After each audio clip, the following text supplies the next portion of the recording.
What's going on, guys? Shane here with my lovely wife, Marie. Hi, guys. Today, we're gonna demonstrate how to defend against a groin kick. Now, this is assuming it's a self-defense situation and you're not deserving of one. So first, Marie's gonna demonstrate how to throw it correctly.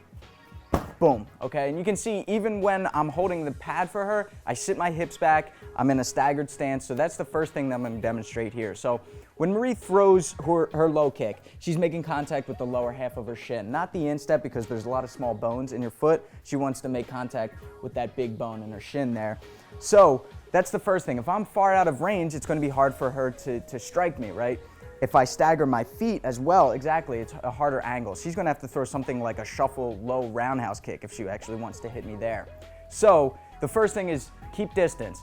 And if I have to adjust mid-fight, if she's moving towards me, I can always just sit my hips back. So if she throws a kick, boom, I'm here protecting the packaged goods in between my legs, right? So I'm sitting my hips back, and this is just a body kick evasion in Muay Thai, but it also works against groin shots.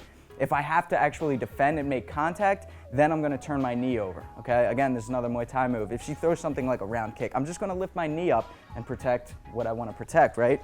If I block with the upper half of my shin, the shin bone goes like this. It gets a lot larger at the top, it's a lot more dense. The lower half of her shin, like we talked about, is making contact. It's gonna do more damage to her than it is to me. I can also block with my knee too.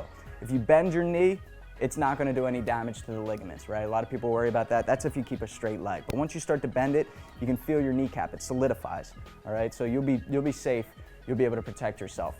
If we're in the clinch, which is more common here, right? It could be knees, it could be kicks to the groin, boom.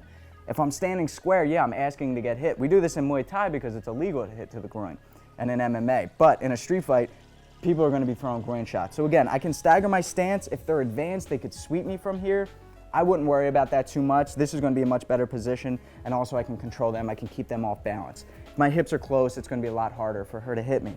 If we wanna get a little bit more advanced though, what you can do is take your knee and go across both legs. Now I'm controlling her and I have one hand on the back of her neck or the back of her head to control, and then I can break her posture down by doing this, subdue her, restrain her in any way that I have to, okay?